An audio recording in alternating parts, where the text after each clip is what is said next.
A América Latina siempre le ha costado muchísimo desarrollar una política regional.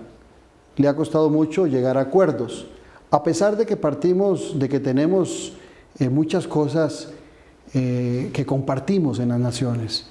Se habla de la creencia religiosa, se habla del idioma, se habla de una historia en común. A pesar de eso, los bloques económicos y políticos de América Latina siempre tienen el defecto de su formación de que se plantean desde una posición ideológica. Y entonces, si los gobernantes son de izquierda en ese momento, logran ponerse de acuerdo en crear alguna institución para América Latina regional. Y si son de derecha también, pero cuando hay variaciones ideológicas, a los gobernantes y a los países de América Latina les cuesta muchísimo lograr conformar instituciones sólidas que se sostengan en el tiempo. Europa es el mejor caso, a pesar de las vicisitudes que tiene, de cómo países tan diferentes, con pensamientos, con idiomas, con raíces diferentes, logran establecer una Unión Europea para funcionar como un conglomerado. América Latina tiene el defecto siempre de que antepone lo ideológico a la unión regional. El día que América Latina tome en serio la fuerza, las capacidades y las habilidades que tiene para poder aglutinarse en un grupo que genere política y que genere grandes resultados, no solamente para la región, sino en políticas internacionales, en ese momento América Latina realmente demostrará su madurez política. Esa es mi opinión.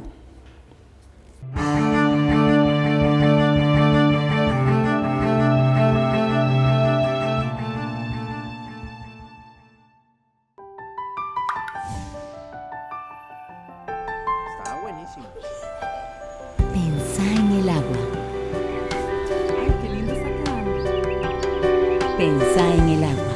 Si pensás en el agua, la vas a cuidar todos los días. Separa los restos de comida y aceites adecuadamente. No tires toallas o papel higiénico al sanitario y utiliza productos ecológicos. Cuidemos cada gota, porque una gota de agua lo cambia todo. Acueductos y alcantarillados. En Instituto Colvic somos especialistas en automatización, electricidad residencial y casas inteligentes. Nuestras carreras cuentan con alta demanda laboral. Contamos con laboratorios altamente equipados. Contamos con la acreditación del INAH en cursos como electricidad residencial y control eléctrico industrial. En Instituto Colvic creemos en tus metas. Recuerde que la educación puede cambiar su vida. Las buenas empresas tienen una conexión. Solo las mejores están doblemente conectadas. Asegure la continuidad de su negocio y adquiera su redundancia de fibra óptica con un 50% de descuento al adquirir un enlace primario. Sea parte de las empresas doblemente conectadas y que nada detenga su negocio. Conversemos al 4080-4080. Telecable Empresarial, su aliado confiable en conectividad. ¿Cómo planificar una campaña cantonal exitosa? Dirigido a candidatos a alcaldes, regidores, síndicos, asesores políticos, equipos de comunicación, equipo de estrategia de campaña y público en general. Participa el Dr. Manuel Vargas, docente investigador social y consultor. Ignacio Azurdia, máster en comunicación política y profesor universitario. Licenciado Ocean Castillo Loría, politólogo y teólogo. Licenciado Sergio Araya Alvarado, politólogo y consultor, y el máster Claudio Alpizar Otoya, politólogo y comunicador político. 9 y 10 de agosto en el Club Unión. Inversión $250. Incluye materiales, alimentación, certificado de participación y 13% del IVA. 10% de descuento a grupos de 3 o más. Cupo limitado. Organiza ENCO. Más información al teléfono 83 25 83 57. Conoce más de la política, sociedad y economía de Costa Rica y el mundo. Café y Palabras, lo que hay que escuchar del acontecer nacional con el politólogo Claudio Alpizar. Café y Palabras, porque la política sí importa. Escuche Café y Palabras de lunes a viernes a las 3 de la tarde en Colombia, con un país en sintonía. Café y Palabras. Si hay un país en el continente y sobre todo en Latinoamérica obligado a ser líder y obligado a ser potencia es Brasil. Recientemente los Estados Unidos brasileños han nombrado aquí en Costa Rica un nuevo embajador, don Antonio Francisco da Costa Silva Neto. Un nombre largo. Un nombre largo, quien es filósofo de la Universidad Federal de Río de Janeiro y de la Pontificia Universidad Católica de la misma ciudad. Graduado en diplomacia por el Instituto Río Branco, que es la Academia Diplomática Brasileña, desde el 84, o sea, prácticamente 35 años casi de ser parte del cuerpo diplomático brasileño, y es ministro de primera clase, que es el rango más alto del servicio exterior de este país, y lo tiene desde el 2013. Pues un placer, Antonio, tenerte aquí. El placer es todo mío, Claudio. Y bienvenido a mi patria dorada. No, con mucho gusto estoy acá en Costa Rica. Era un deseo antiguo que ahora se... ¿Es un premio o es un castigo para los, es un premio. Para los brasileños? Para un brasileño como yo es un premio. No sé si para todos los brasileños, pero para eso es un premio. No, bienvenido. Nosotros siempre tenemos la suerte en Costa Rica, a veces no se dan cuenta nuestras autoridades o no se da cuenta el ciudadano, pero nos mandan muy buenos diplomáticos a nuestro país, muy bien representados la mayoría de los países.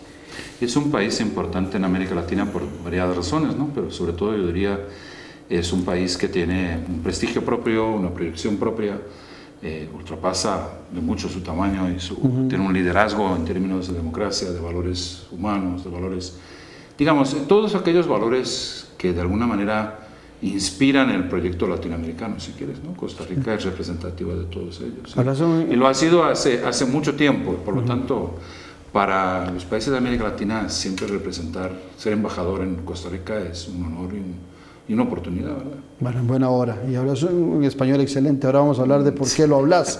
Pero interesante porque uno acá siempre espera el du Brasil y un poco el acento brasileño en un embajador. Antonio Francisco, entremos al tema.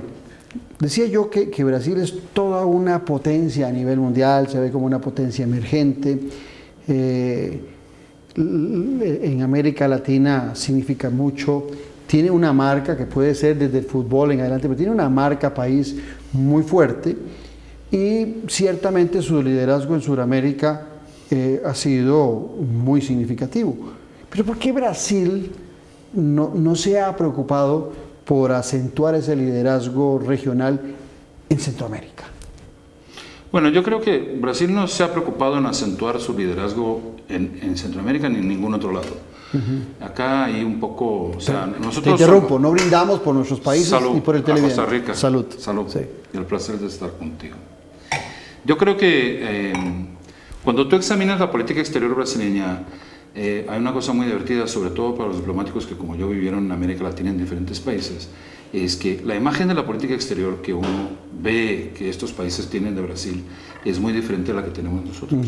Brasil siempre se preocupó en tener una política exterior equilibrada en relación a sus vecinos, la idea de que, o sea, no es que estemos condenados por la geografía, sino que no hay escapatoria a la geografía. Estamos en las Américas, estamos en América del Sur, somos el país que tiene más vecinos, tenemos 10 vecinos en frontera terrestre, y excelentes relaciones con todos los demás países de las Américas con los cuales tenemos o no fronteras. Me acuerdo que un amigo chileno... En Sudamérica solo Ecuador y Chile les hace falta, ¿eh? Sí, con los dos tenemos amistad sin fronteras. Y entonces Brasil, tal vez porque hablamos portugués y porque tenemos una historia, si tú quieres, de independencia y de consolidación territorial diferente a lo que el resto de las Américas, de alguna manera nos preocupamos siempre en proyectar una imagen de país amigo y de país igual. Y si tú miras las diferentes constituciones brasileñas a lo largo de la historia, esa siempre fue la marca, ¿verdad? La marca del respeto al derecho internacional, del respeto a las relaciones de amistad, de la no intervención, del respeto a la soberanía. Claro, el tamaño también nos condena, ¿no? Somos un país continental, somos un país muy grande, con 10 vecinos, con proyecciones al Atlántico, una población creciente y hoy muy grande, y con una imagen, si tú quieres, como tú dices, una marca país que tiene que ver con nuestra propia personalidad nacional muy fuerte, que nos proyectó al exterior con la música, con el fútbol, con el arte, con la manera de ser brasileña, ¿verdad? y con esta cara de brasileño, todos tienen cara de brasileño, todos pueden ser brasileños, ¿verdad? Los brasileños se parecen con un poco de todo, ¿no? Sí. Yo creo que eso de alguna manera nos proyectó, pero nosotros nunca tuvimos, y no creo que hayamos tenido jamás, una preocupación de proyectar poder, ni transformar eso en poder. Siempre nos preocupamos en proyectar eso, y podríamos hablar largo rato de eso, de proyectar eso en articulación. Construimos, para que lo pienses, el Tratado de la Cuenca del Plata, el Tratado de la Cuenca del Amazonas, construimos la Zona de Paz y Cooperación del Atlántico Sur, participamos activamente de todos los esfuerzos de organización regional, OEA, Panamericanos al inicio, Grupo de Contadora, Grupo de Rubio, UNASUR, CELAC, y seguimos, ¿verdad? Mercosur, tal vez como el ejemplo más clásico de cómo nosotros entendemos las relaciones regionales y cómo de alguna manera las pensamos. Yo creo que con América Central no es una cuestión de distancia, sino es una cuestión de que tal vez ni los centroamericanos han estado mirando mucho a nosotros, ¿verdad? Y los esfuerzos que hicimos para mirar a los centroamericanos de alguna manera no prosperaron de la manera que nosotros imaginábamos que iban a prosperar. Tuvimos algunos casos muy interesantes, como todos los ejercicios en relación a la paz en Centroamérica, el esfuerzo de Brasil en esa relación. Pero de alguna manera nosotros siempre pensamos, y un poco ese es el peso que tiene Costa Rica, de que era más importante que apoyáramos a aquellos países como Costa Rica, que de alguna manera tienen un perfil, tienen un interés directo en esta relación. Para darte un ejemplo muy sencillo y muy reciente, ¿verdad? La cuestión de Nicaragua. Si tú vas a ver el comportamiento y el perfil de Brasil en relación a Venezuela, Venezuela es nuestro vecino, ¿verdad? Por lo tanto, la crisis nos impacta muy directamente. En el caso de Nicaragua, Nicaragua es vecino de Costa Rica. Para nosotros es mucho más importante estar alineados con Costa Rica en lo que se refiere a Nicaragua. Buscar que Costa Rica de alguna manera nos explique y nos ilustre qué es lo que ella piensa de esa situación y de qué manera los países que no somos de Centroamérica, como es el caso de Brasil, podemos contribuir positivamente, constructivamente, ¿verdad? Y no con sencillamente proyección de poder, porque proyección de poder no siempre ayuda mucho más a veces lo que yo diría en aquellos países que tienen liderazgo o que tienen interés más directo en estas cuestiones, lo que yo llamaría el hombro amigo. Y en el caso de Costa Rica, yo creo que Brasil siempre le ha ofrecido a Costa Rica el hombro amigo.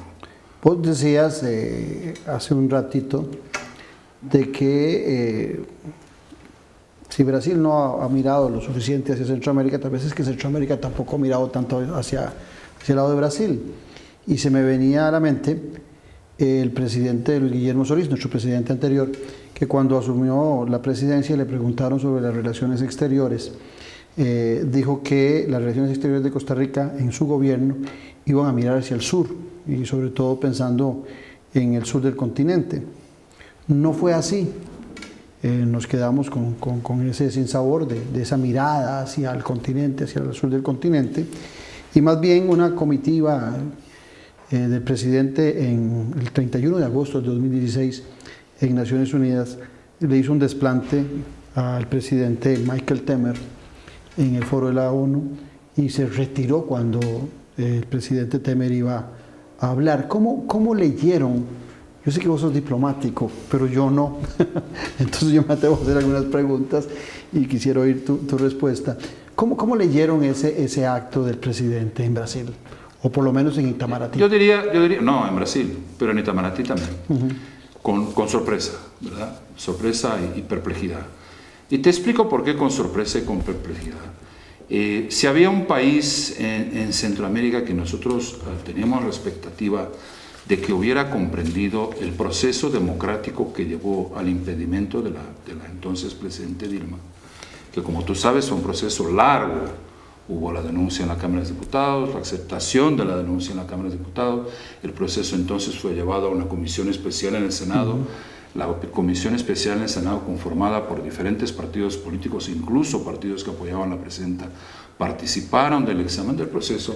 La comisión llegó a la conclusión de que la presidenta había cometido un crimen de responsabilidad y bajo un juzgamiento político se la impidió.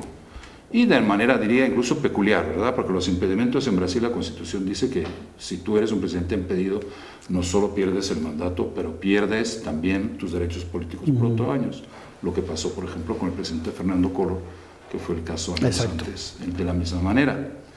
Y en el caso de la presidenta Dilma, el Senado, por una decisión en aquel momento, decidió sí interrumpir su mandato, pero no sacarle los derechos políticos. Pero el presidente, en aquella ocasión, el presidente Solís dijo, y literalmente leo, que lo que hizo en esa foro de las Naciones Unidas fue por una preocupación por los hechos de violencia y por ciertas actuaciones que podrían lesionar la democracia en Brasil. ¿No coincide con lo que vos nos comentás? No, yo me acuerdo de lo que dijo el presidente, la nota que soltó Cancillería en ese instante. Yo te diría que eso fue aún más extraño, porque si tú quieres, otros países de la región, no necesariamente con particularmente fuertes credenciales democráticas, se habían ya manifestado antes sobre el proceso de impeachment, el proceso político del impeachment que había empezado en Brasil, ¿verdad? Se había manifestado de manera muy fuerte, habían sacado embajadores. Ese nunca había sido el caso de Costa Rica. Costa Rica, al contrario, había demostrado, como la mayor parte de los países de la región, absoluto respeto al proceso político democrático que sucedía en Brasil en ese entonces. Y legal y legítimo. Podemos discutir todo lo que tú quieras, las consecuencias, pero de hecho, desde el punto de vista formal, institucional, fue el proceso como tendría que ser. Por lo tanto, el hecho de que el presidente de Costa Rica en ese momento se levantara de su silla de Naciones Unidas en lo que nos interpretamos como una señal de protesta y que después se divulgara esa nota, para nosotros nos tomó como mucha sorpresa, ¿verdad? Y de alguna manera, pues claro, afectó la manera como nosotros veíamos las relaciones con Costa Rica. Y eso era ineludible. Intentamos, si tú quieres, ser discretos, no hicimos ninguna manifestación muy particular, buscamos entender, en su momento el embajador de Costa Rica en Brasil estuvo con nuestro canciller y le buscó de alguna manera explicar la situación, y el canciller obviamente le habrá transmitido en su momento sus inquietudes y ponderaciones. Yo creo que la preocupación del entonces embajador de Costa Rica, que recién sale y va a ser sustituido por Norman Lizano, y de mi embajador acá en su época, Fernando Jacques, y yo, en mi caso, que llegué ahora, y Norman Lizano... 3 meses tenés de estar acá, ¿verdad? 3 meses, y Norman Lizano, que se va en unos días hacia Brasil.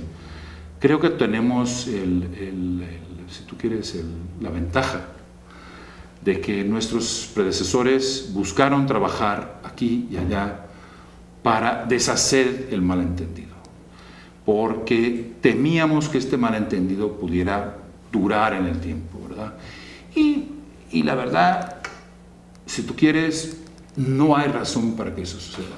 Entendemos que los gobiernos, por razones políticas, de política exterior, de política interior, toman ciertas posiciones, y es normal que así sea, y hace parte de la vida política democrática, ¿verdad? Y yo diría que para un diplomático de carrera como yo, hay, viendo en perspectiva, aunque así estos episodios un poco nos sorprendan, es bueno que la política exterior gane un poquito más de centralidad en los debates políticos de nuestros países. Así es, totalmente de acuerdo. Estaba muy alienada la política exterior del debate interno. Aquí lo sigue siendo. Y para los dos países, para Brasil y para Costa Rica, la política exterior es central, es un instrumento de política interna, es un instrumento de proyección internacional, es un instrumento de defensa de intereses, de promoción, de cooperación, ¿verdad? Por lo tanto, es importante que la sociedad... En Costa Rica cuesta venderle al ciudadano eso, ¿verdad? De que es importante la política exterior. Hombre, piense lo siguiente.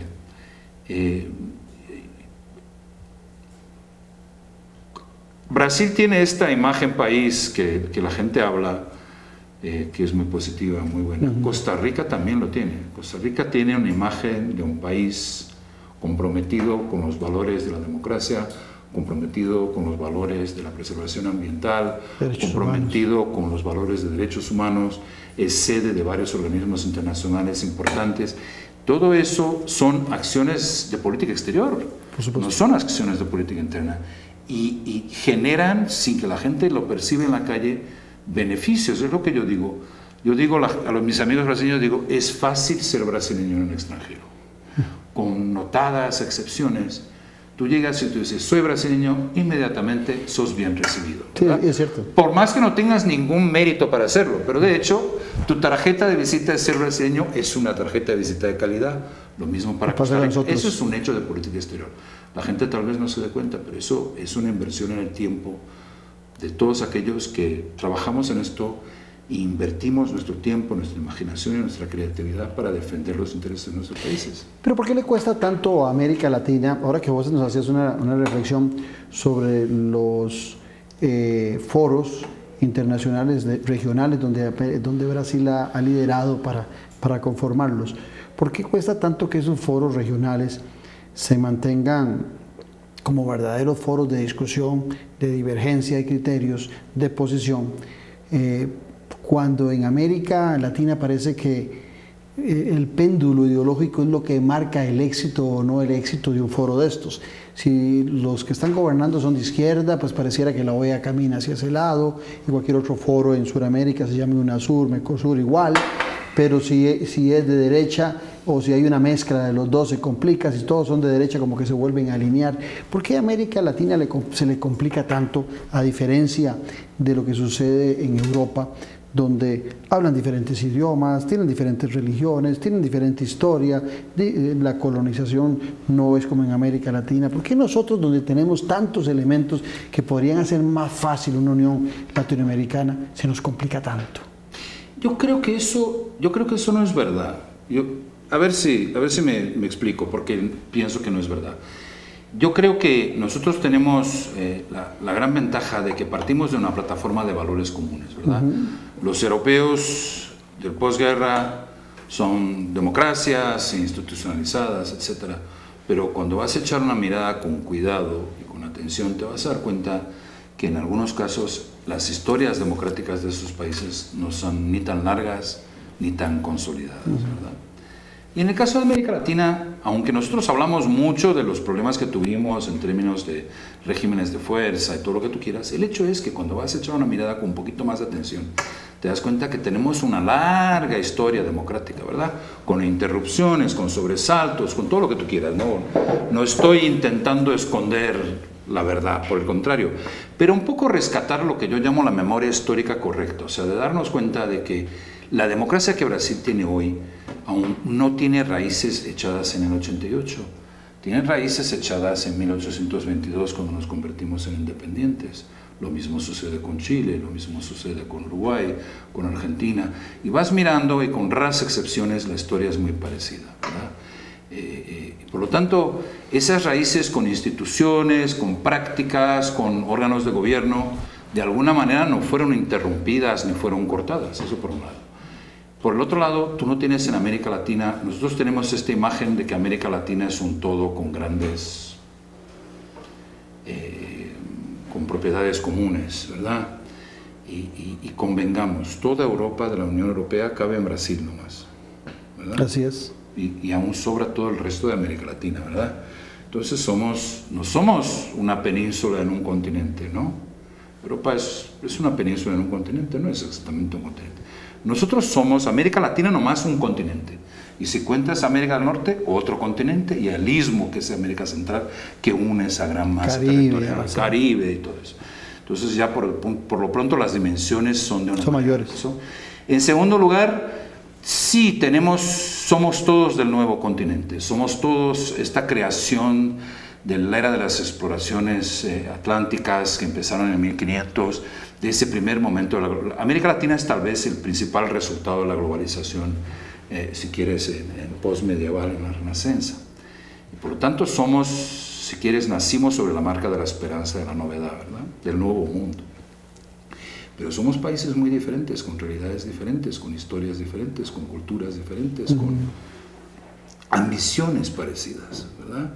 Lenguas parecidas, pero con procesos históricos muy diversos, procesos económicos muy diversos, y unir todo eso no es sencillo. Aliado a una cosa que es curiosa, no tuvimos grandes guerras en América Latina, y sobre todo no tuvimos el trauma de las grandes guerras que los europeos tuvieron, pero sí tenemos una historia traumática, ¿verdad? No, tal vez no tan traumática o tan dramática, pero sí de muchos traumas. y traumas incluso que nos dividieron entre nosotros. Vas a mirar los conflictos que tuvimos, y en algunos casos aún tenemos conflictos territoriales, problemas. Son pocos los países que establecieron sus fronteras de manera absolutamente pacífica. Brasil es singular en ese caso, pero es singular justamente porque se sentía singular y se dio cuenta que mejor pacificar todo que pelear, ¿verdad? Y lo hicimos, creo que bien, y eso, somos tal vez uno de los pocos países de América Latina que tenemos como héroe nacional un diplomático, el Barón de Río Branco.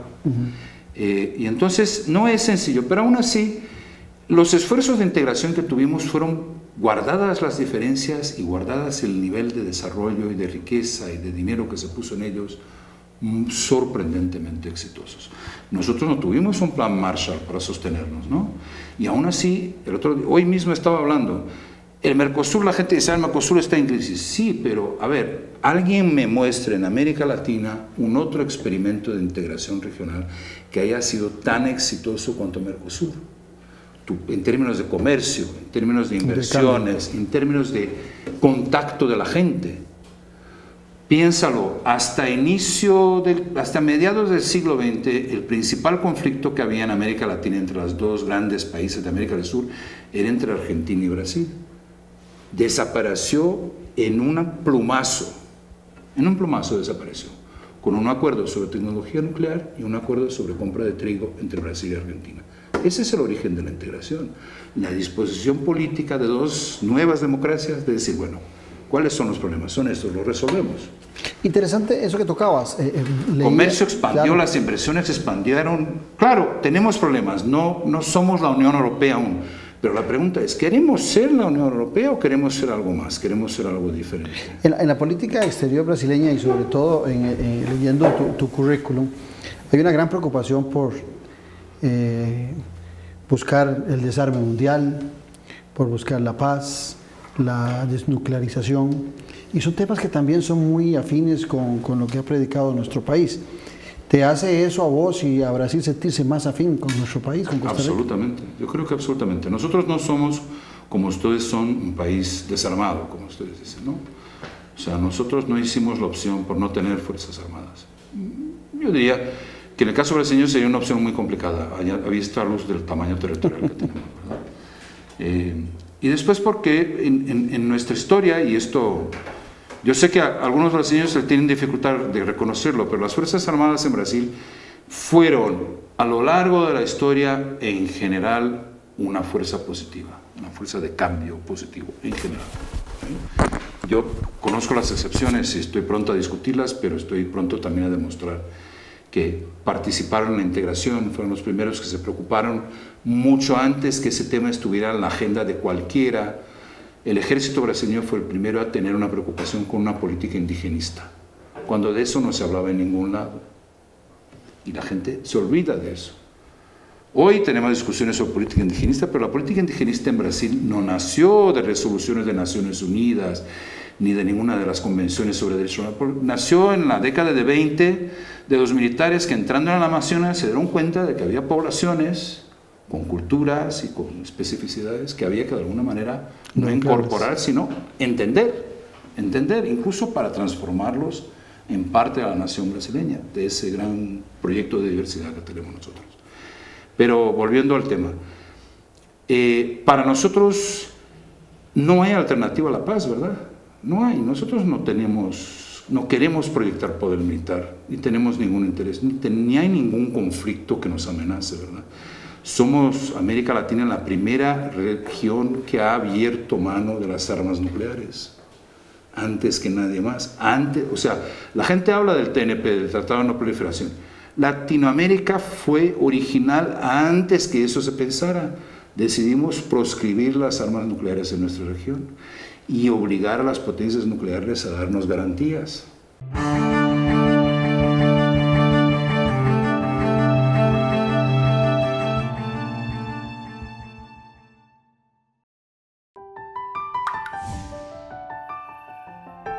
Está buenísimo.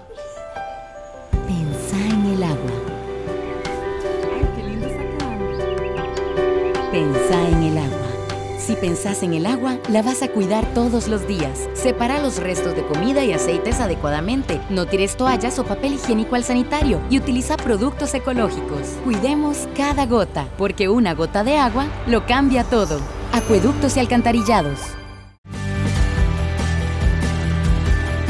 En Instituto Colvic somos especialistas en automatización, electricidad residencial y casas inteligentes. Nuestras carreras cuentan con alta demanda laboral. Contamos con laboratorios altamente equipados. Contamos con la acreditación del INAH en cursos como electricidad residencial y control eléctrico industrial. En Instituto Colvic creemos en tus metas. Recuerde que la educación puede cambiar su vida. Las buenas empresas tienen una conexión. Solo las mejores están doblemente conectadas. Asegure la continuidad de su negocio y adquiera su redundancia de fibra óptica con un 50% de descuento al adquirir un enlace primario. Sea parte de las empresas doblemente conectadas y que nada detenga su negocio. Conversemos al 4080-4080. Telecable Empresarial, su aliado confiable en conectividad. ¿Cómo planificar una campaña cantonal exitosa? Dirigido a candidatos a alcaldes, regidores, síndicos, asesores políticos, equipos de comunicación, equipo de estrategia de campaña y público en general. Participan el Dr. Manuel Vargas, docente investigador social y consultor. Ignacio Azurdia, máster en comunicación política y profesor universitario. Licenciado Ocean Castillo Loría, politólogo y teólogo. Licenciado Sergio Araya Alvarado, politólogo y consultor, y el máster Claudio Alpizar Otoya, politólogo y comunicador político. 9 y 10 de agosto en el Club Unión. Inversión $250. Incluye materiales, alimentación, certificado de participación y 13% del IVA. 10% de descuento a grupos de 3 o más. Cupo limitado. Organiza ENCO. Más información al teléfono 83 25 83 57.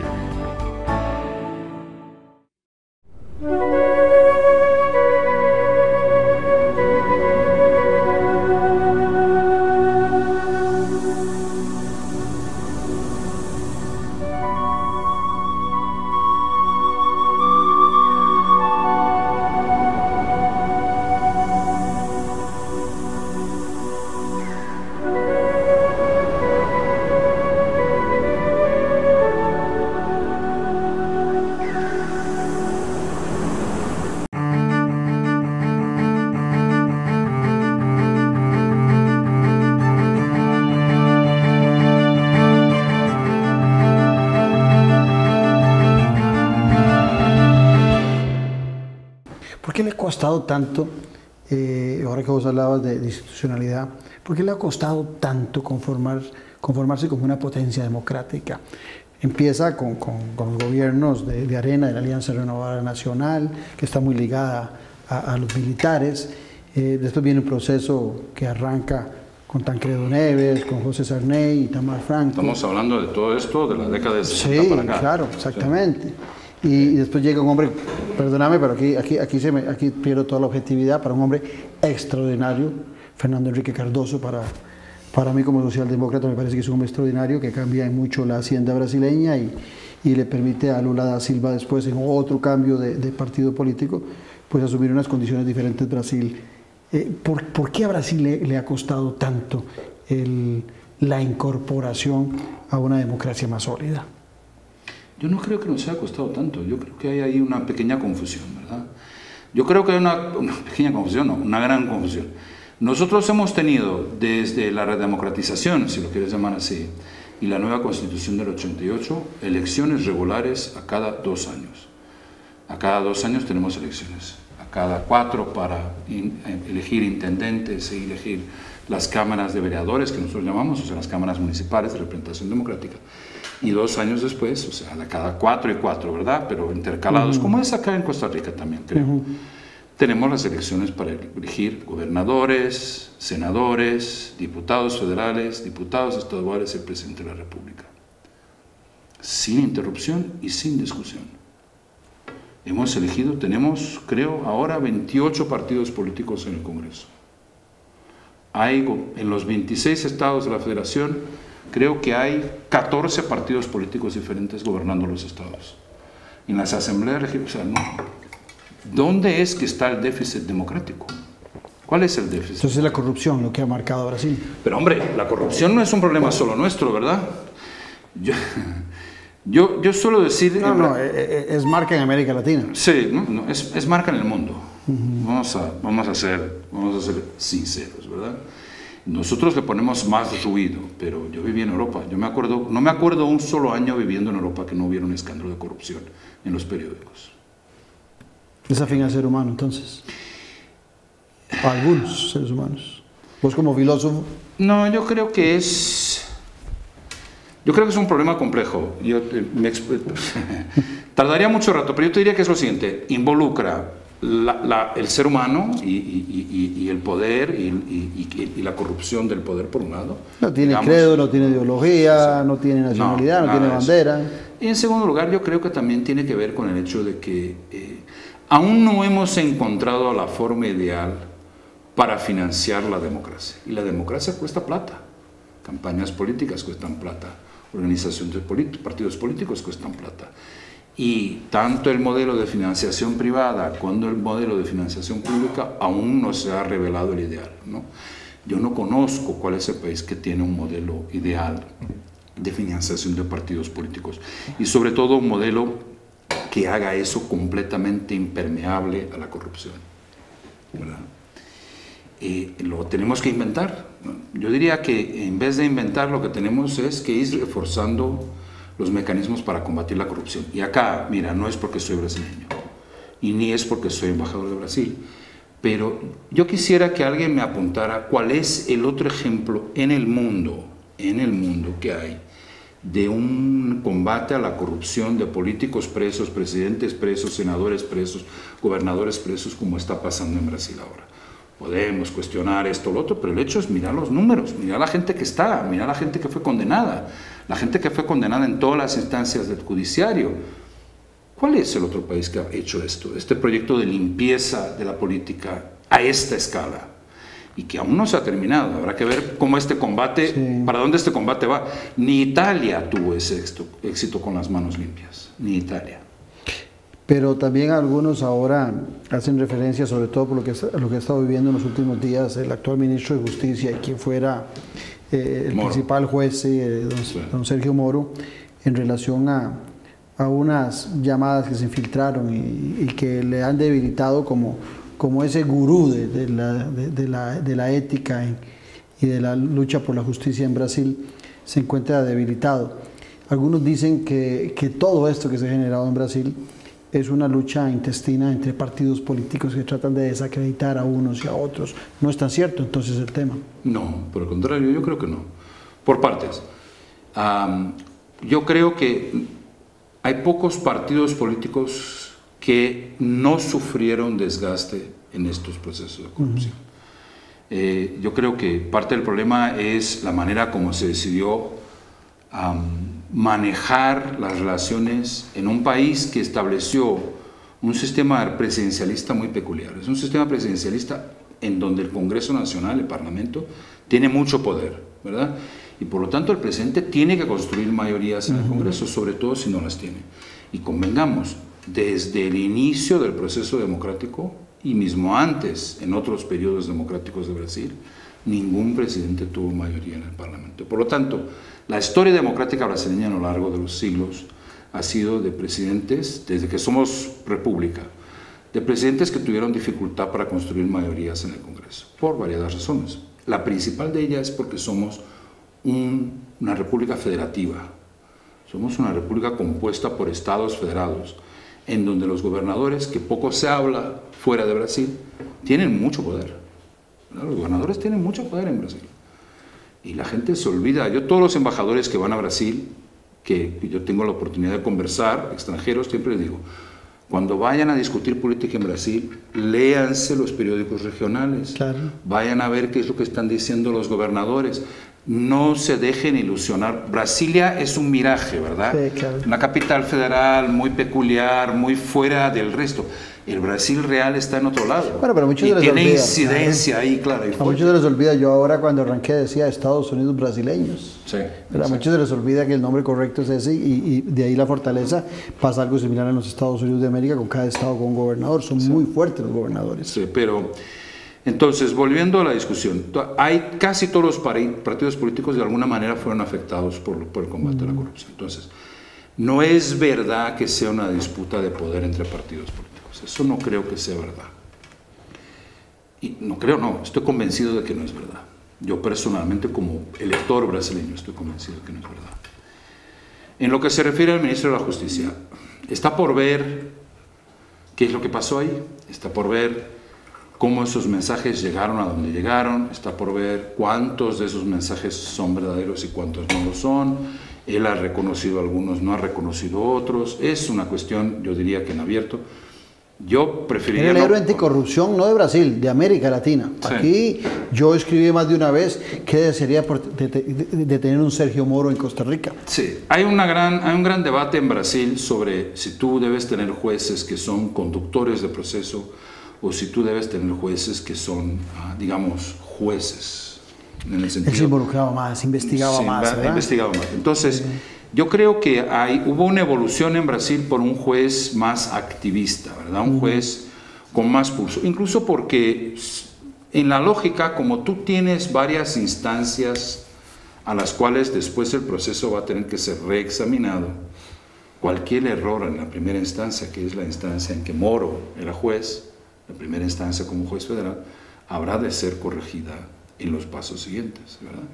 Y si tú vas a ver los procesos más polémicos que está discutiendo la prensa ahora, yo diría que es un combate la palabra narrativa está muy de moda, yo intento no usarla, pero en este caso vale mucho, en este caso sí vale.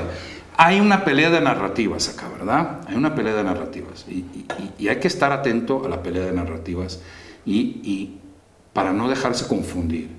Una cosa es la pelea de las narrativas diferentes, de los diferentes actores políticos que quieren defender naturalmente sus propias agendas políticas. Otra cosa es el examen, si tú quieres, frío y jurídico y con base en la ley de lo que efectivamente sucedió entre los fiscales y el magistrado. Y eso yo creo que es un debate en abierto. Y si vas a ver las discusiones en el ámbito jurídico, te vas a dar cuenta que son mucho menos politizadas, ¿verdad? En el sentido de que hasta ahora no ha surgido nada que pueda decir que se contaminó el proceso criminal. Hasta ahora. Puede ser que surja. Que dice el Intercept que va a tener más, no sé. Habrá que ver. Ser diplomático, ser canciller, o ser embajador, o ser diplomático en general, de hombres como Donald Trump. Mira, ¿sí? Hoy o ayer vi... Moro sigue teniendo alrededor del 60 o 70% del apoyo en la opinión pública brasileña. La justicia no es popular, pero igual la popularidad sigue, ¿verdad? Pero volviendo a lo que te iba a plantear, ser diplomático, canciller, embajador, de hombres como Donald Trump o como Jair Bolsonaro, que son difíciles de prever como sus comportamientos y sus declaraciones. ¿Dificulta el trabajo diplomático o le mete energía o le mete creatividad? A ver, yo no creo que la comparación entre Trump y Bolsonaro sirva, ¿verdad? Yo entiendo que está muy de moda, pero yo creo que son animales políticos muy diferentes, ¿verdad? El presidente Jair Bolsonaro es un ex militar, no es un millonario, nunca construyó edificios, está en la política hace 30 años, puede no haber estado en el gran holofote de la política brasileña, pero ha sido elegido para el Parlamento por, creo que son... Pero son hombres imprevisibles. No es verdad. ¿Por qué son imprevisibles? Bueno, Trump yo no sé, no voy a juzgar. Eso le preguntas a la embajadora americana acá, si tiene la oportunidad. A Sharon, que es muy simpática. Yo no sé. Yo creo que no. Yo creo que es lo siguiente. Yo tengo convicciones democráticas muy fuertes, ¿ok? Yo soy, como todo brasileño, voto en el exterior para presidente de la República, he votado en todas las elecciones, sin excepciones, por los candidatos que me parecían en la primera y en la segunda vuelta, los que me parecían los más correctos, y he servido con absoluta fidelidad a cada uno de estos presidentes con agendas políticas diferentes, ¿verdad? Porque estoy convencido que esa es la manera de ser, ¿verdad? Y no me parece que el presidente Bolsonaro sea particularmente más impredecible en política exterior de lo que otros presidentes lo fueran, o más predecible.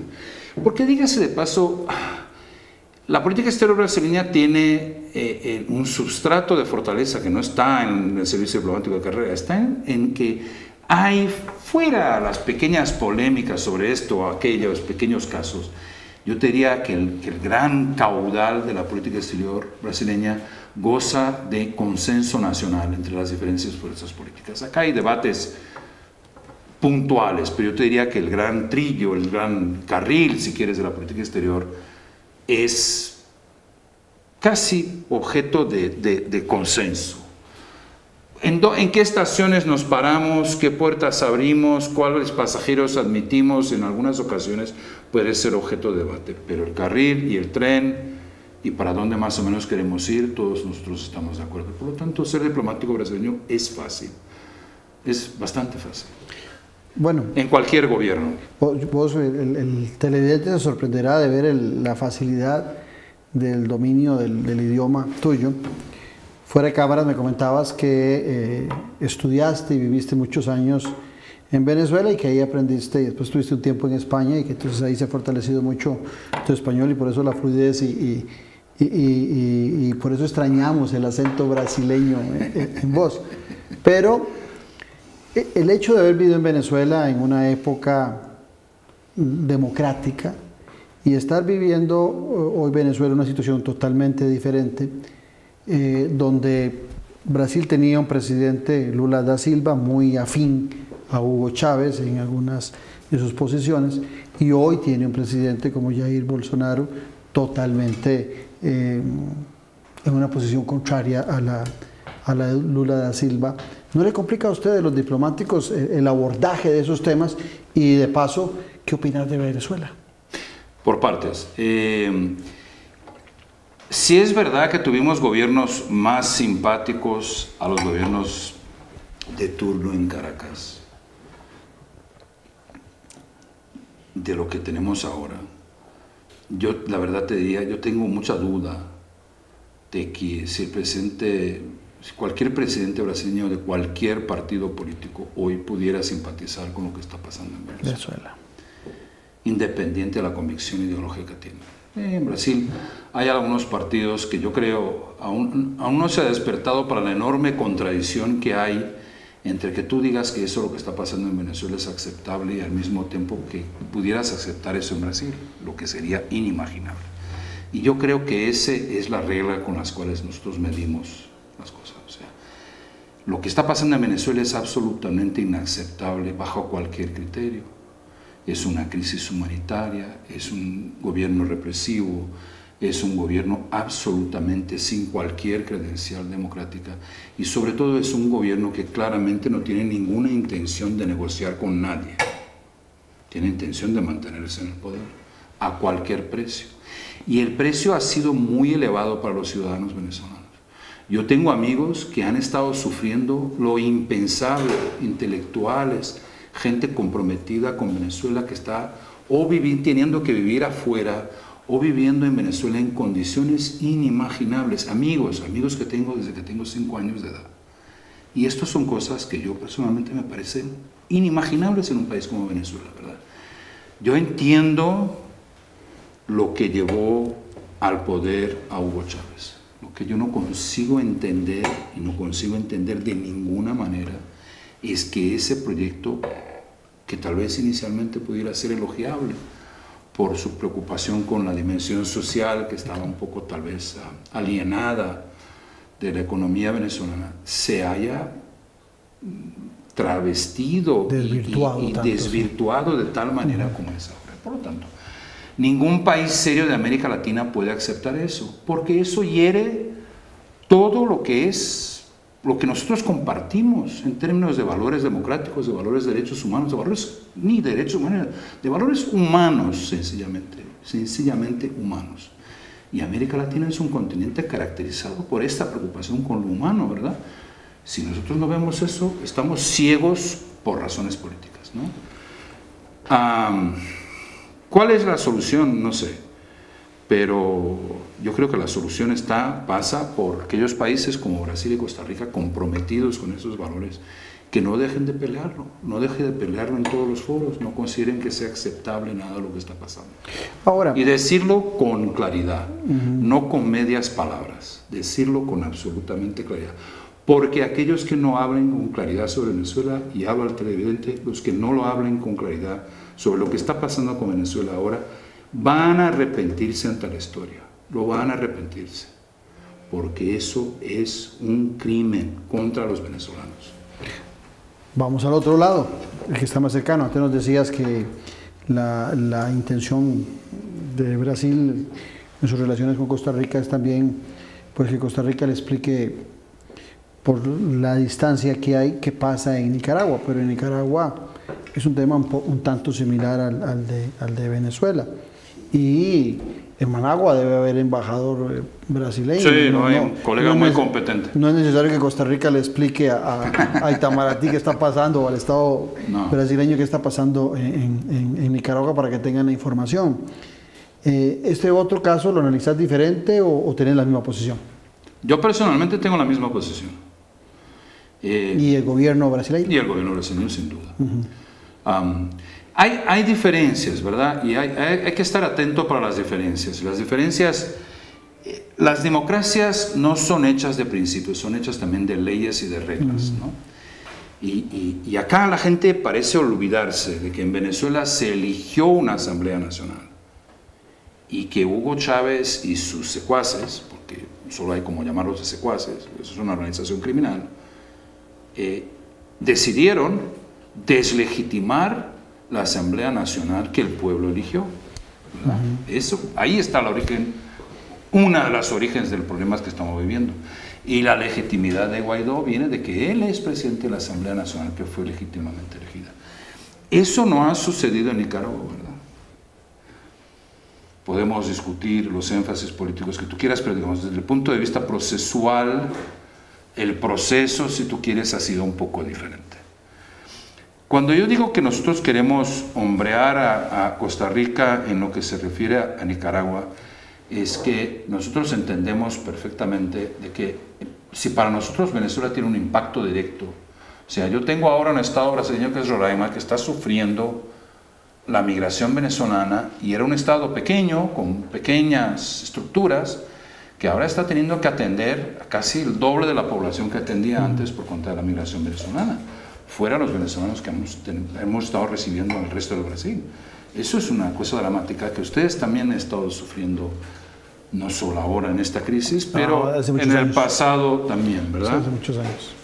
Por lo tanto, Costa Rica tiene, si tú quieres, una visión mucho más apurada de lo que está pasando en Nicaragua y mayor, si tú quieres, claridad de cuáles son aquellos pasos que debemos dar para apoyar la redemocratización en Nicaragua. Entonces, por ejemplo, yo estos días acompañé con mucha atención la recepción muy cariñosa que se dio a la periodista que fue libertada, ¿verdad? Y los artículos de opinión sobre todos aquellos escritos acá en Costa Rica que un poco opinan sobre qué es lo que está pasando en Nicaragua y cómo se deben leer los diferentes pasos del gobierno. Yo creo que es un poco eso, es esa sensibilidad de la proximidad, esa sensibilidad de la comprensión más fina, ¿verdad? Esa sensibilidad que es lo que yo te estoy pasando con Venezuela. Yo tengo amigos en Venezuela con los cuales converso. ¿Viviste en Venezuela? Y viví en Venezuela. Ustedes tienen amigos en Nicaragua. Ustedes son casi como pueblos hermanos unidos por una larga historia común. Ustedes tienen esas cosas. Hay cosas que uno sabe de esas conversaciones con amigos y que uno entiende que solamente la observación política, por más atenta, y mira que yo tengo un embajador muy atento y muy capaz en Nicaragua, pero aún así esa otra parte nos falta, ¿verdad? Y eso ahora, Antonio Francisco da Costa e Silva Neto. ¿Podría Antonio Francisco decir estas cosas de Nicaragua y de Venezuela, que lo dice ahora con Jair Bolsonaro el presidente? ¿Las diría de la misma forma y con la misma contundencia si estuviese dentro del marco del presidente Lula da Silva y de Dilma Rousseff? Absolutamente. Otra de las buenas características. Sin consecuencia alguna. Yo te diría lo siguiente, mi fidelidad, yo soy un servidor público, ¿verdad? Yo soy el embajador de este gobierno y he sido embajadores de otros gobiernos, yo tengo fidelidad a los gobiernos a los que sirvo, pero yo soy sobre todo un servidor del Estado brasileño. Y como servidor del Estado brasileño yo tengo la obligación de decirle a mis presidentes, a mis cancilleres, a mis ministros, a mis senadores, gobernadores, todos, la verdad, ¿no? O sea, lo que yo efectivamente pienso. El mejor consejo que yo puedo dar es el consejo verdadero, ¿no? De mis convicciones. Y yo personalmente como diplomático, y los colegas brasileños que me conocen lo saben, siempre he sido muy fiel a mis convicciones. Y he encontrado que ser fiel a mis convicciones me ha servido muy bien, tanto que estoy sentado acá. Para cerrar el programa, ya se nos fue. El papel de la OEA, ¿cómo la ves? ¿Ves a la Organización de Estado Americano con futuro? ¿La ves fuerte? El secretario general Luis Almagro en los últimos tiempos ha mostrado debilidades, por ejemplo, cómo analiza Venezuela y cómo analiza el tema de la reelección en Bolivia. Sí, ha sido cuestionado. ¿Qué opinas de Luis Almagro y de la OEA? El tema que acompaño de cerca en la OEA es el tema de derechos humanos, porque me cabe acá la Corte Interamericana y por lo tanto eso es un tema que yo acompaño de cerca. Acompaño menos de cerca el tejemaneje interno de la organización. Yo creo que la OEA nos sigue faltando en la OEA un sentido de misión, ¿verdad? Y yo creo que ese sentido de misión no va a venir por parte ni de Estados Unidos ni de Canadá. Yo creo que ese sentido de misión tiene que venir de aquellos países que estamos comprometidos con el derecho internacional, con la construcción de un derecho internacional latinoamericano, que hemos estado comprometidos históricamente con ese proyecto. Y yo creo que Costa Rica y Brasil y otros tenemos un papel de un poco reflexionar y decir, la OEA nos sirve, claro que nos sirve, es nuestra organización hemisférica, tiene un montón de valores ahí que nosotros hemos invertido mucho tiempo y mucho esfuerzo. Y lo que está faltando es el rescate político de la OEA, si tú quieres, ¿no? Porque otras cosas la OEA hace muy bien, la parte de observación electoral lo hace muy bien, las áreas de cooperación lo hace bien, hace un montón de cosas bien, la parte jurídica lo hace bien. La parte política es a donde criticamos, pero la pregunta es, la OEA no pertenece al secretario general de turno, sea él, Almagro u otro, pertenece a los países que somos miembros, nos cabe a nosotros. Señor embajador, muchas gracias. Ha sido un gran gusto. Ojo, espero que haya sido. Si todos los embajadores hablaran tan claro y tan directo, tendría más embajadores invitados al programa. Porque a veces la diplomacia se lo voy a decir. Muchas gracias. Salud. Salud. Muchas gracias y sobre todo a ustedes por habernos acompañado aquí en Noche Sin Tregua. Los espero el próximo domingo al ser las 8 de la noche con su compromiso con la política con P mayúscula. Un abrazo. Muy bien. Excelente.